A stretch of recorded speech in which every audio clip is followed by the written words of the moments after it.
I've cataloged the deaths of a dozen civilizations, meticulously sifting through the shattered remnants of their once great empires, and every single one, every last, dusty, echoing ruin left the same warning. It wasn't always in the same language, of course.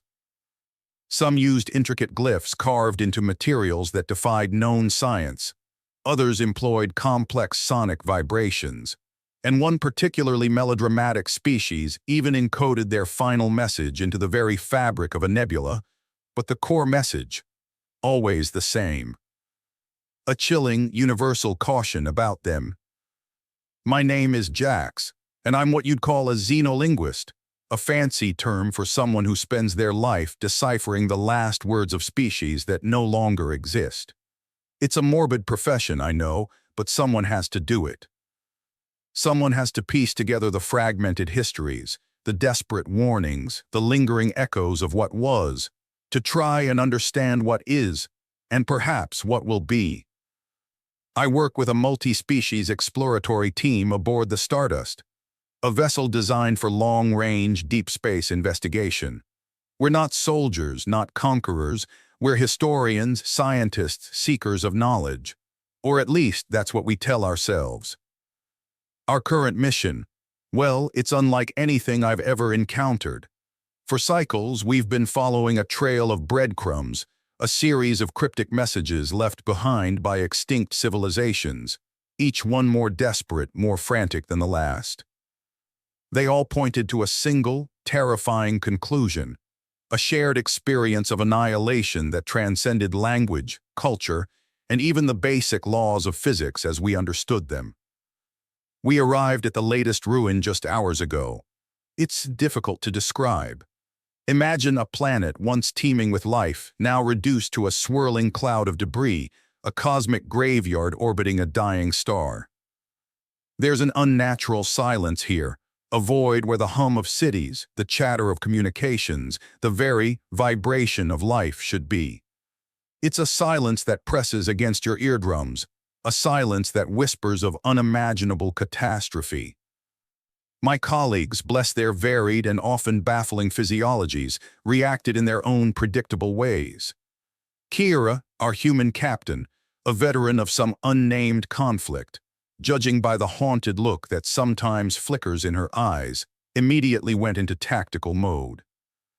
"Full sensor sweep," she ordered, her voice crisp and devoid of emotion.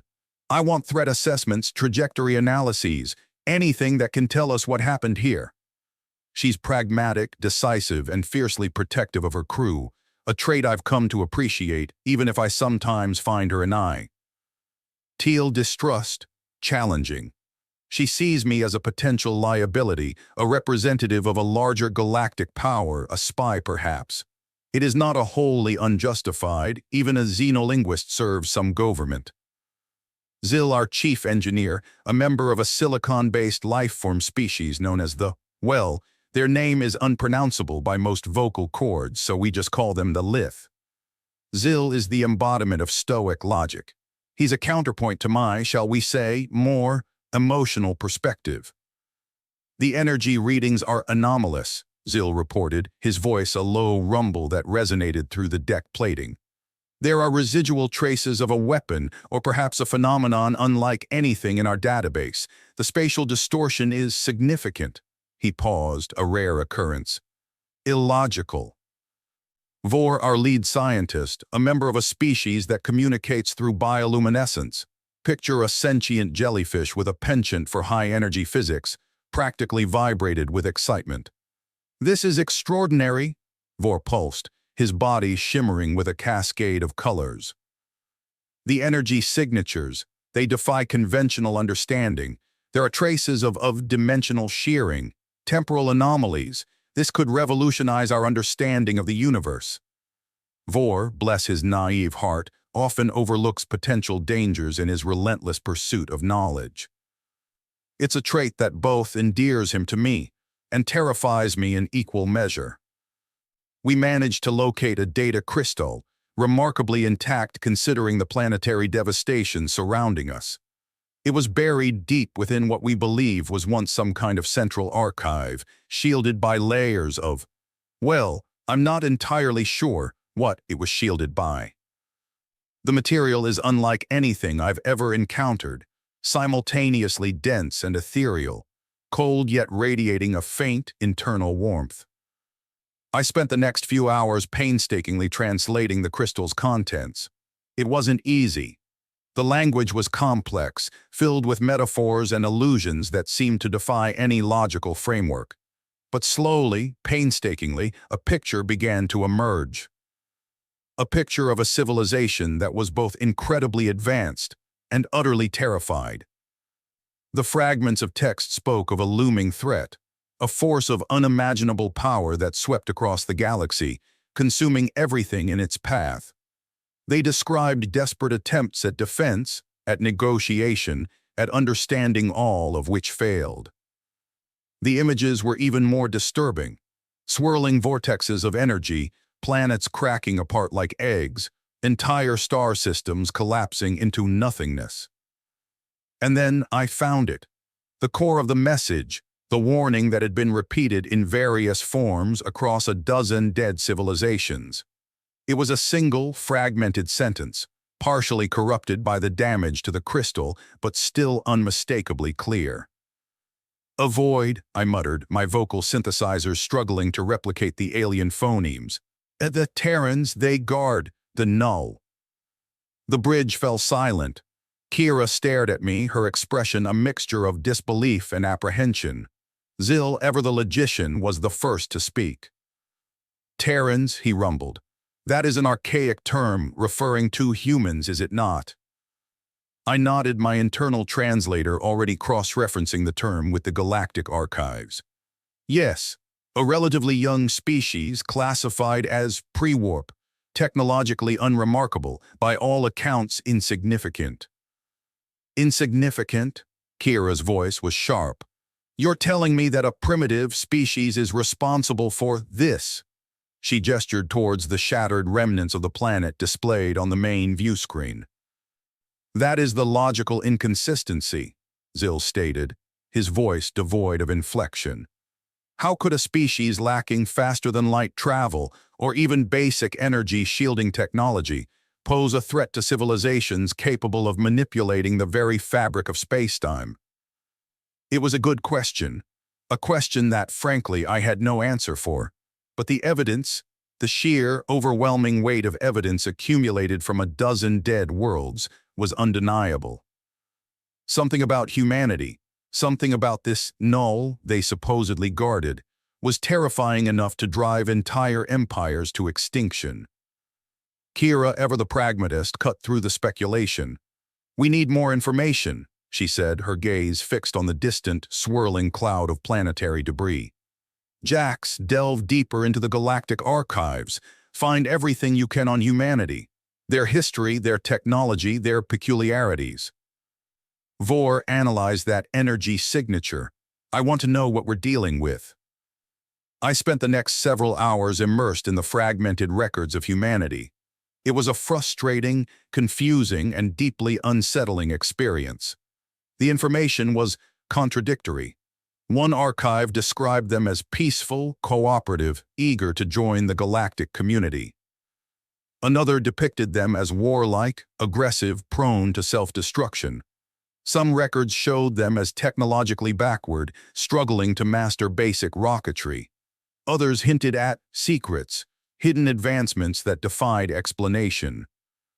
One thing, however, was consistent: a strange, almost inexplicable aversion to certain types of technology. They seemed to deliberately avoid research into areas like dimensional manipulation, temporal mechanics, and anything that involved harnessing what they called zero-point energy. It was as if they knew something the rest of the galaxy didn't. Vor, meanwhile, had made a breakthrough. "The energy signature," he pulsed, his bioluminescent glow flickering with excitement. It's unlike anything I've ever seen. It's not just energy, it's the absence of energy, a void. A null point in the fabric of reality itself." He paused, his glow dimming slightly.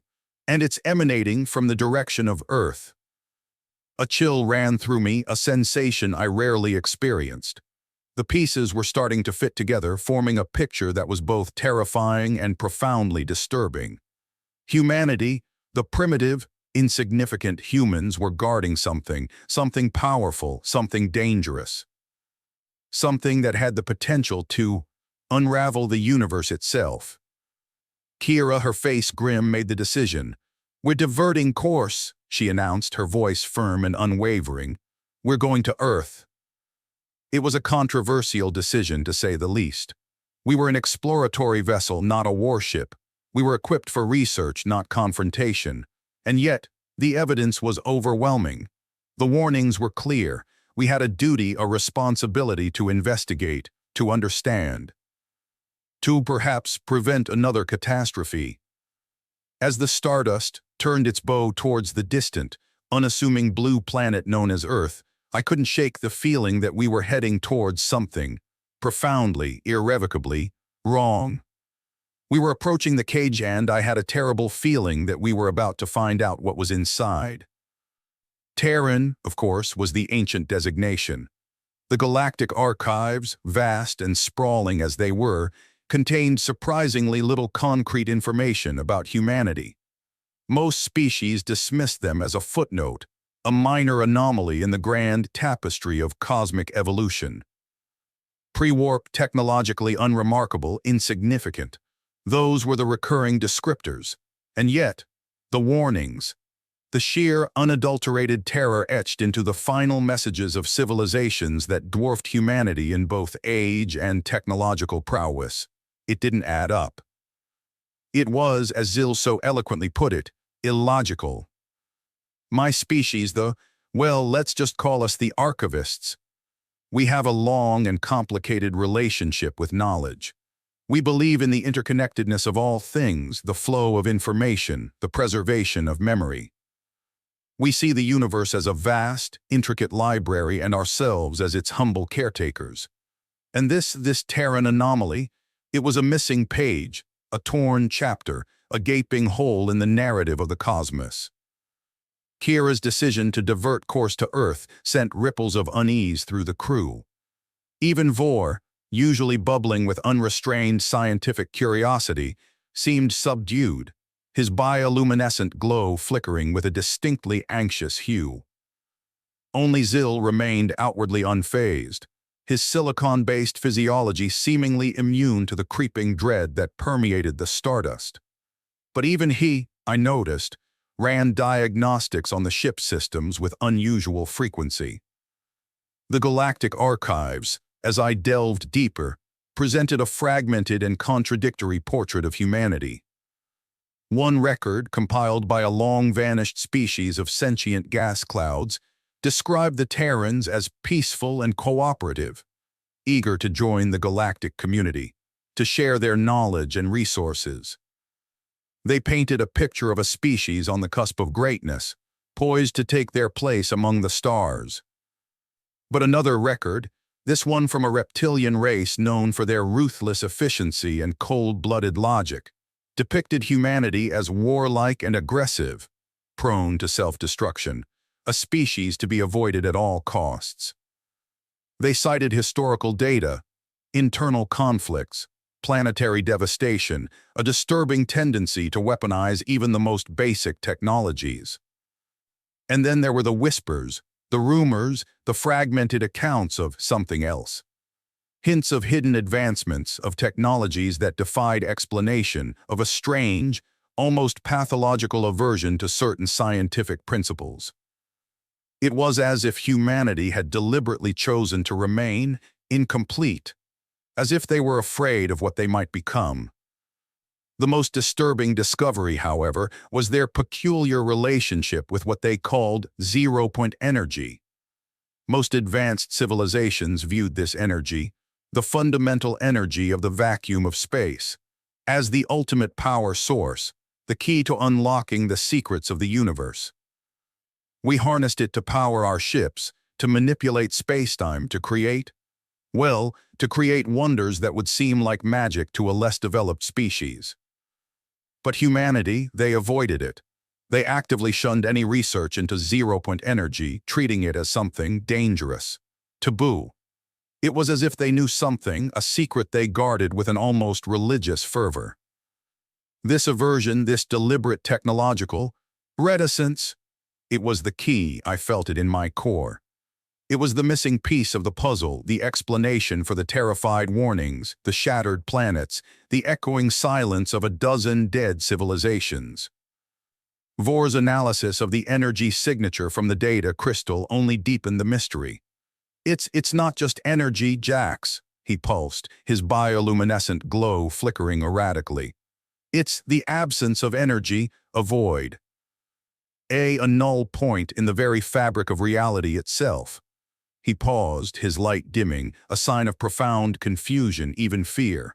And it's growing stronger. It's emanating from the direction of Earth. The implications were staggering. A null point, a region of space where the fundamental laws of physics ceased to exist. It was theoretically possible, of course, but to create one, to control it, to guard it, it was beyond comprehension.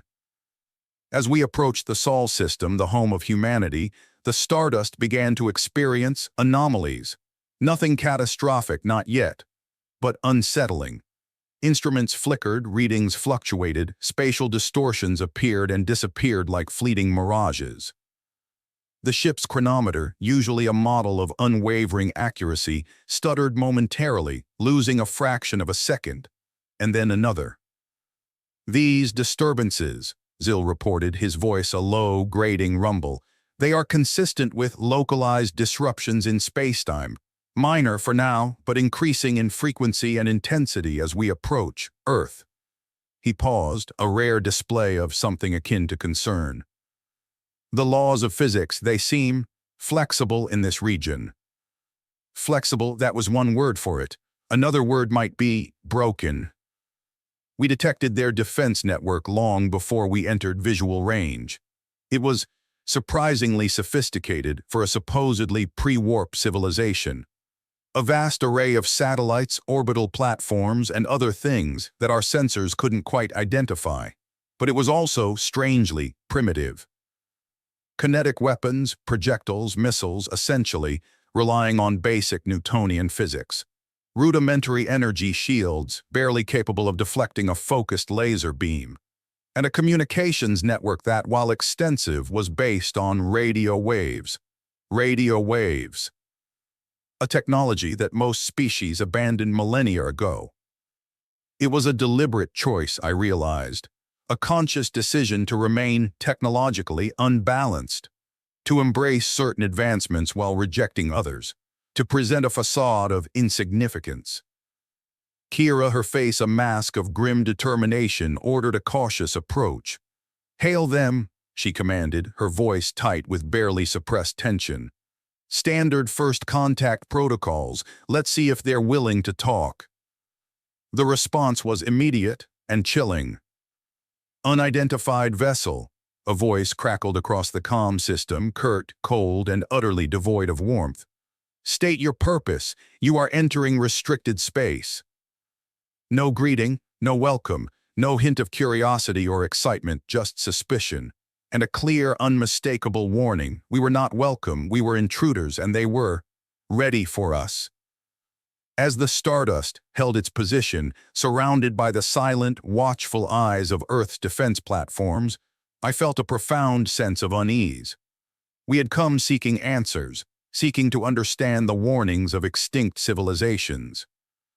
But now I realized that we had stumbled upon something far more dangerous, far more complex than we could have ever imagined. We were standing at the edge of a precipice, peering into an abyss, and the abyss was staring back.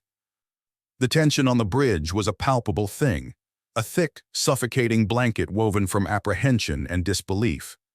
The stark, unyielding message from the human defense network hung in the air, a stark contrast to the usual diplomatic overtures we were accustomed to.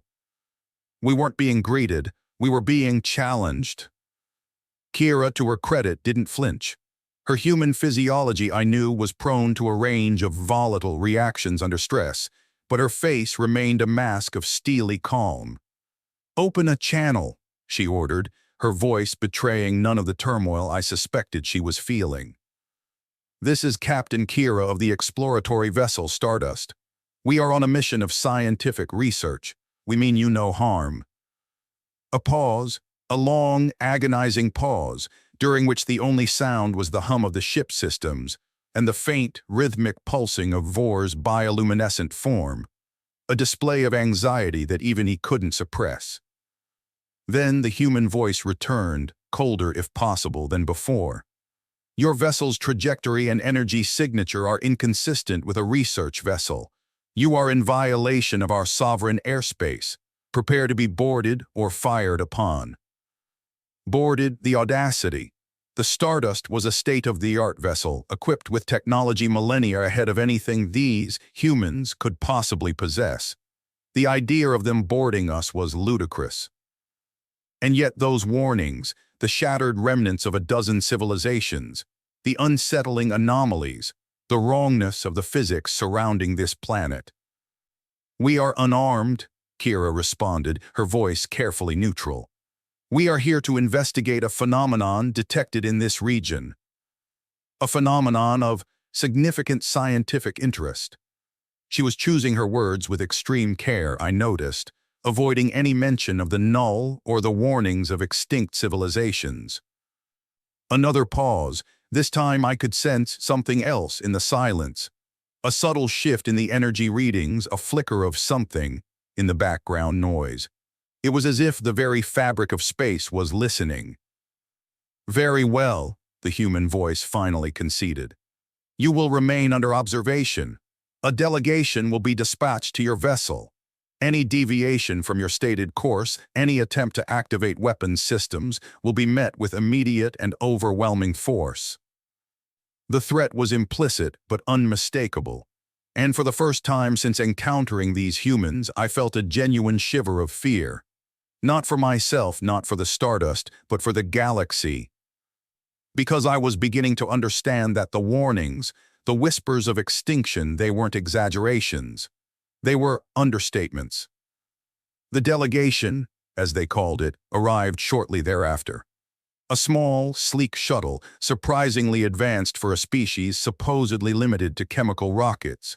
It docked with the Stardust with a precision that belied its seemingly primitive design. And then they entered. 3 figures clad in simple utilitarian spacesuits. 2 were clearly human, a male and a female, both displaying the characteristic bipedal form and unsettlingly symmetrical features of their species. The third was difficult to classify. It resembled a construct of some kind, a bipedal machine with a smooth, featureless head and limbs that moved with an unnerving fluidity. It was clearly not organic, yet it radiated a sense of awareness that was deeply disturbing. The humans, I noted, were ordinary. There was nothing remarkable about their appearance. No towering stature, no exotic features, no visible signs of advanced technology. They looked fragile, vulnerable, and yet their eyes. The female human, who identified herself as Commander Varys, possessed eyes of a startlingly intense blue. Eyes that seemed to bore into my very being, assessing, analyzing, judging. The male, Lieutenant Rylan, had eyes of a more subdued brown, but they held a similar intensity, a quiet, unwavering focus that was far more unnerving than any overt display of aggression. "You claim to be researchers," Varys stated, her voice devoid of inflection. "Yet you approach our system unannounced, triggering our defense protocols and displaying a suspicious interest in a region of space known to be unstable." Kira stepped forward, her own gaze unwavering. "We are aware of the unusual properties of this region," she admitted.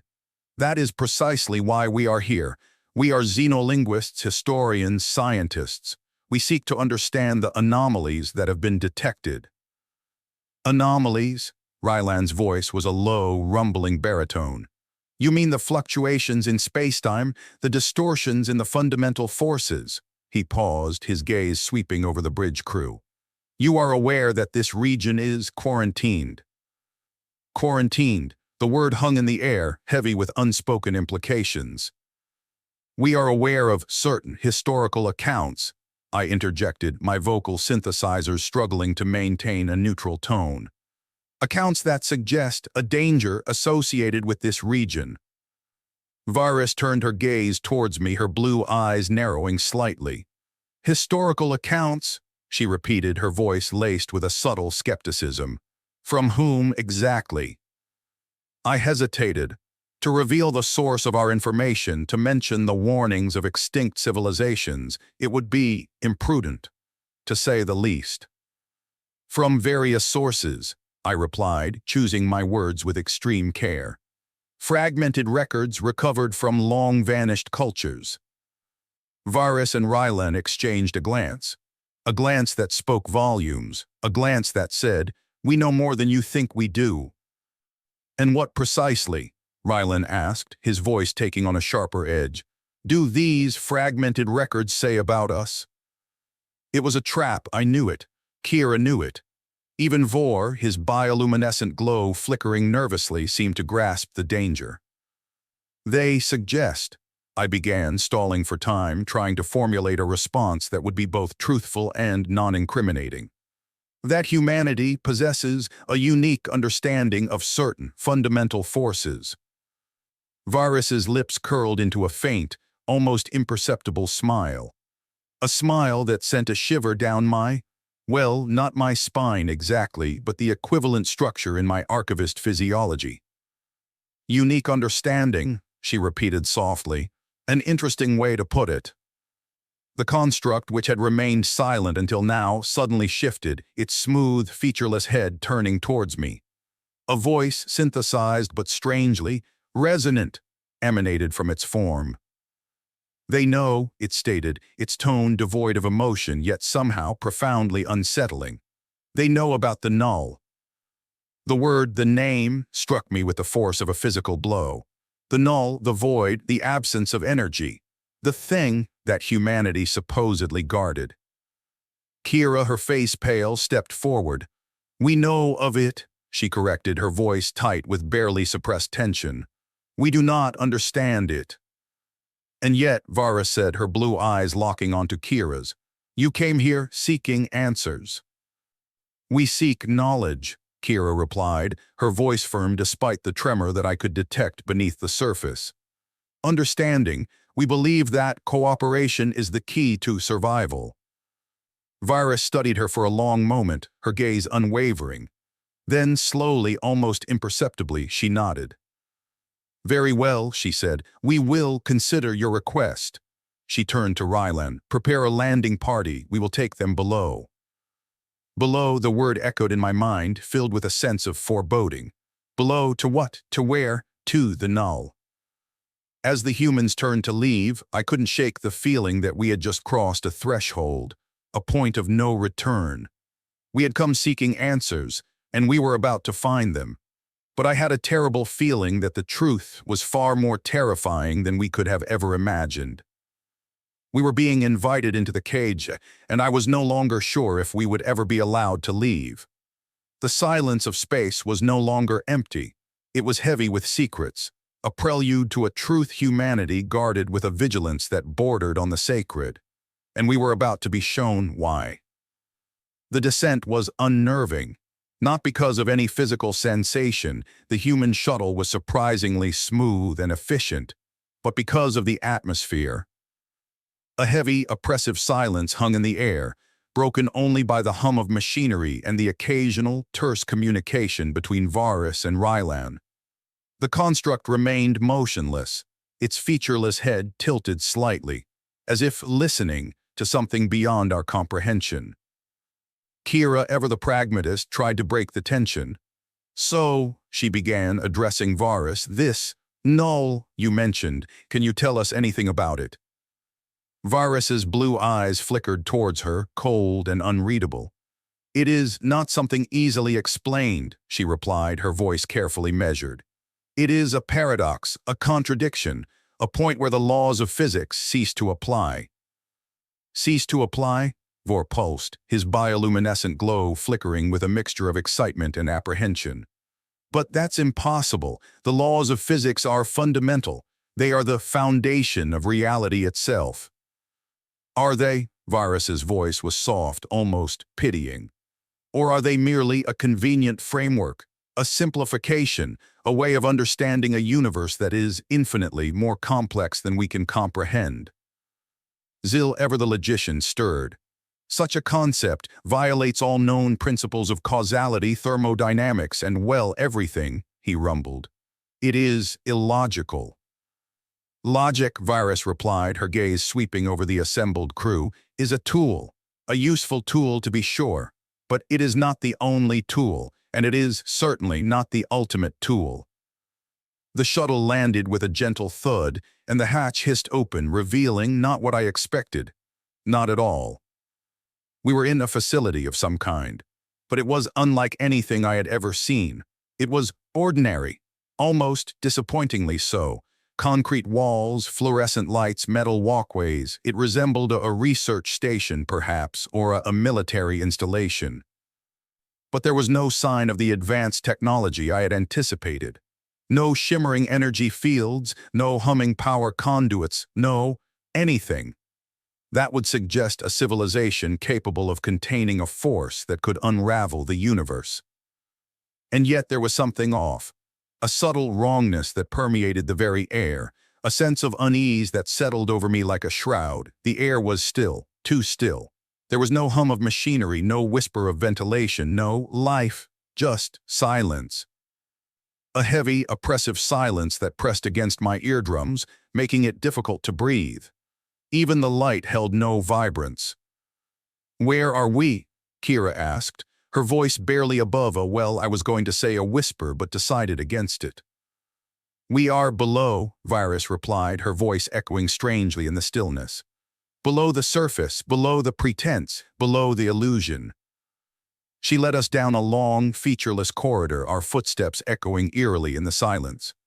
The construct followed close behind, its movements fluid and silent, its presence a constant, unsettling reminder of the otherness of this place. As we walked, I noticed details. Small, seemingly insignificant details that, taken together, painted a picture of profound oddness. The concrete walls were too smooth, lacking the imperfections, the cracks, the subtle variations in texture that one would expect. The fluorescent lights flickered too regularly, their rhythm unnatural. And the metal walkways, they were too clean, devoid of any sign of wear or tear, as if they had never been used. It was as if this entire facility was a stage set, a carefully constructed illusion designed to hide something, but what and why? We reached a large, circular chamber, dominated by a single, massive door. It was made of a dark, matte material that absorbed light, making it appear almost two-dimensional. There were no handles, no hinges, no visible means of opening it. Just a smooth, unbroken surface that seemed to devour the surrounding light. Standing before the door was an elderly human, a man with thinning white hair and eyes that held a mixture of weariness and profound knowledge. He wore a simple, white lab coat, and his hands, I noticed, were trembling slightly. "This is Dr. Aris Thorne," Virus introduced, her voice unusually respectful. "He is the custodian of the null." The custodian. The word sent a shiver through me. The custodian of nothingness, of the absence of reality itself. Dr. Thorne nodded slowly, his gaze sweeping over our assembled group. "You have questions," he stated, his voice a low, raspy murmur. It wasn't a question, it was a statement of fact. Kira stepped forward, her face a mask of determined curiosity. "We do," she confirmed. "We want to understand what you are guarding, what the null is." Dr. Thorne sighed, a long, weary exhalation that seemed to carry the weight of centuries. "It is not a weapon," he said, his voice barely audible. "Not in the way you understand it. It is a prison, a containment field, a last resort." "A prison?" Vor pulsed, his bioluminescence flaring with renewed intensity. "But what is it, containing?" Dr. Thorne hesitated, his gaze flickering towards the massive, light-absorbing door. "Chaos," he replied, his voice barely a breath. pure, unadulterated chaos, a force that defies definition, a force that could unravel the very fabric of reality itself.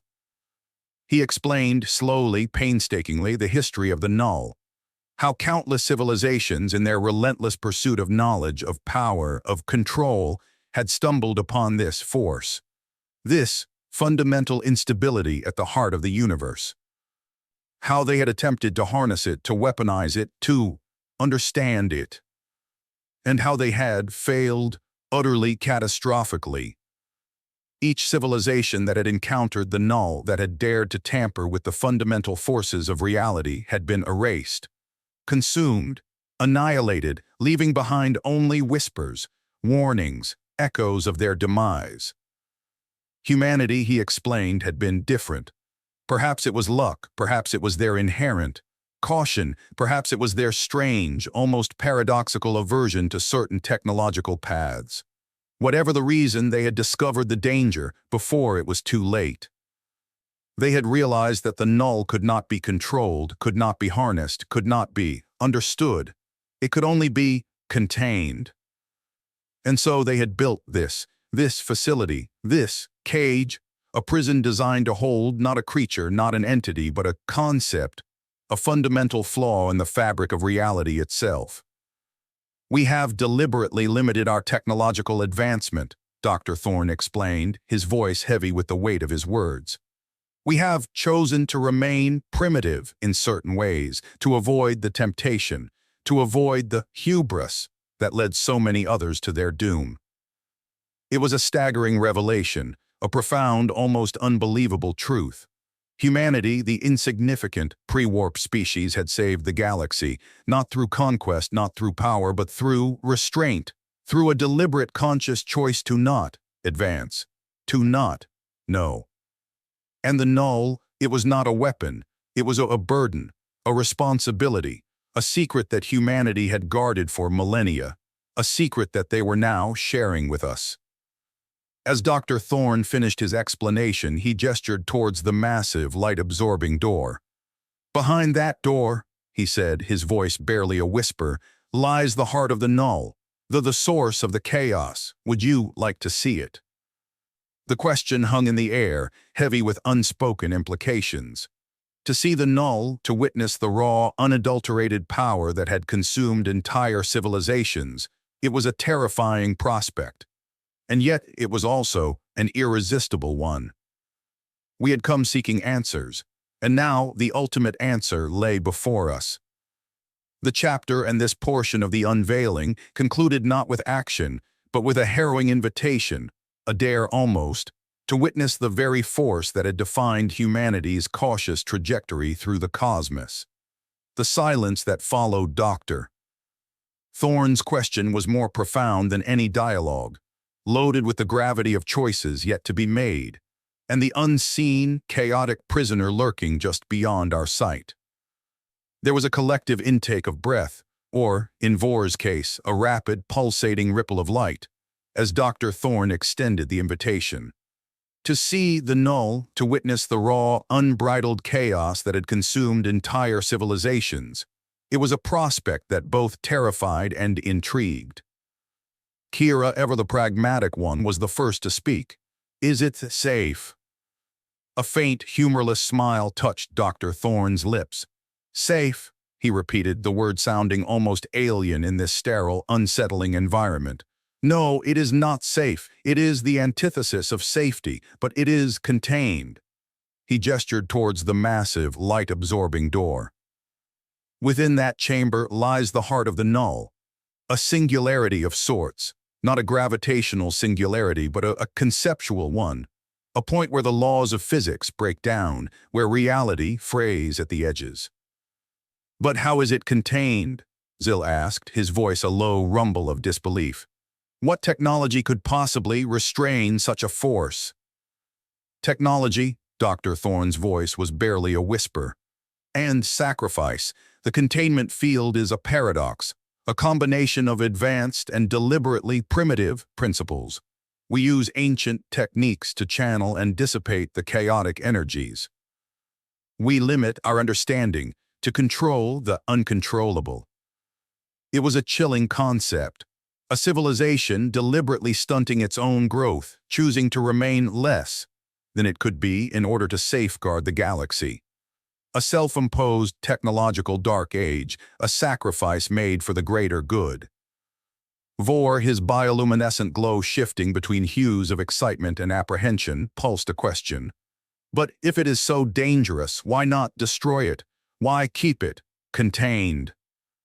Destroy it? Dr. Thorne's eyes widened slightly, a flicker of something akin to horror crossing his face. We cannot. It is not a thing to be destroyed. It is a fundamental flaw in the fabric of reality itself. To attempt to destroy it would be to unravel the universe.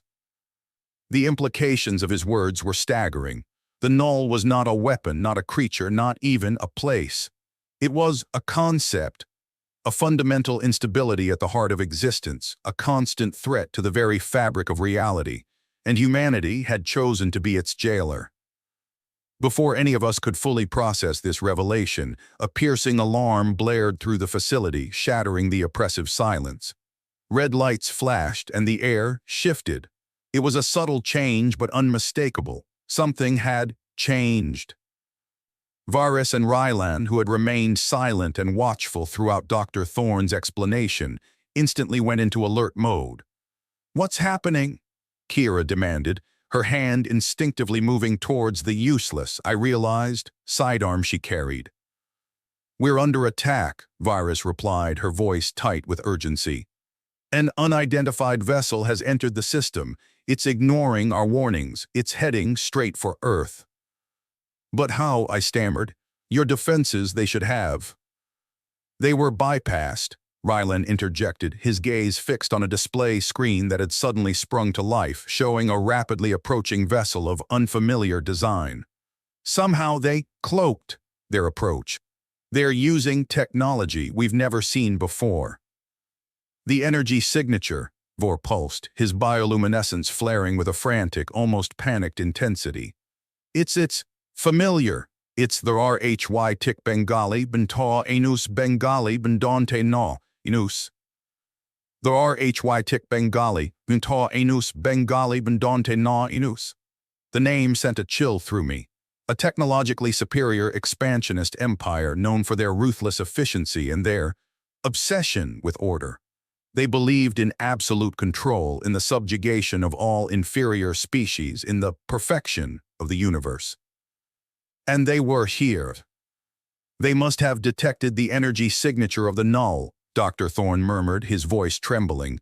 "They seek to harness its power." The RHY Tik Bengali, Bentaw Anus Bengali Bendante Na Inus. Here, seeking to control the very force that had annihilated countless civilizations. It was madness, utter catastrophic madness.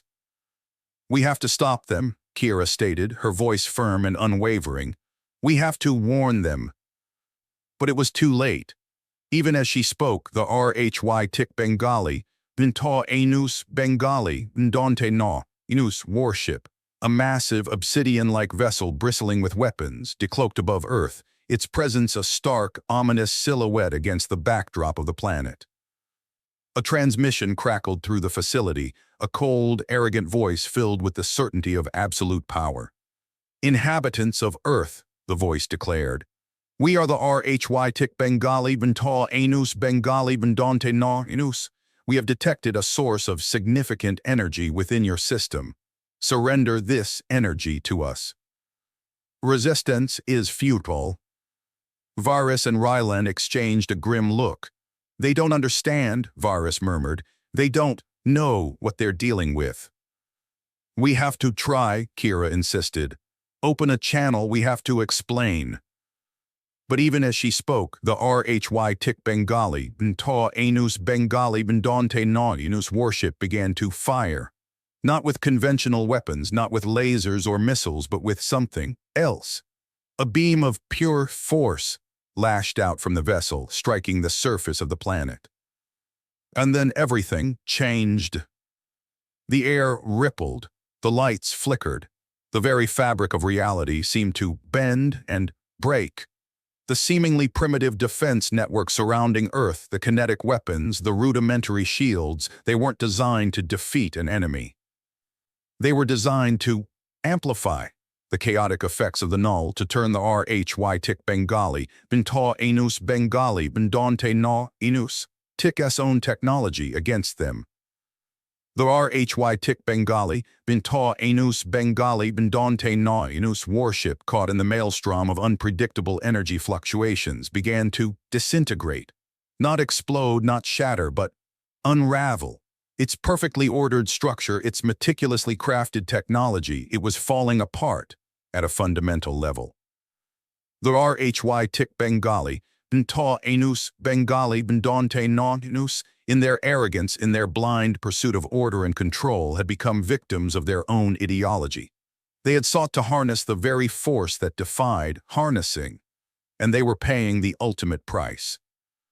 As the RHY Tik Bengali, Binta Enus Bengali, Bindante Na Enus warship succumbed to the chaotic energies, its once imposing form dissolving into nothingness, Dr. Thorne turned to us, his eyes filled with a mixture of sadness and relief. "This," he said, his voice barely a whisper, "is why humanity avoids war. Not because we are weak, but because any conflict near the null risks unleashing its power."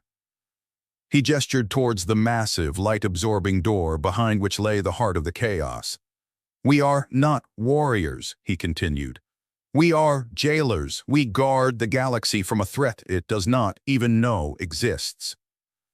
It was a profound, almost heartbreaking revelation.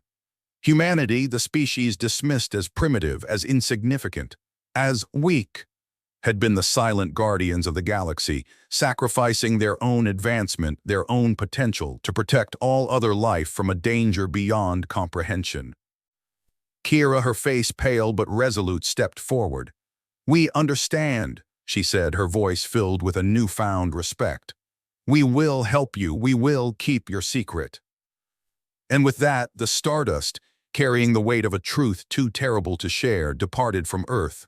We left behind a planet that appeared on the surface to be ordinary, unremarkable, even backward. But we knew the truth. We knew the sacrifice that humanity had made, the burden they carried, the restraint they exercised. As we slipped back into the familiar, predictable flow of spacetime, Jax, the xenolinguist, the cataloger of dead civilizations, finally understood the meaning of the warnings.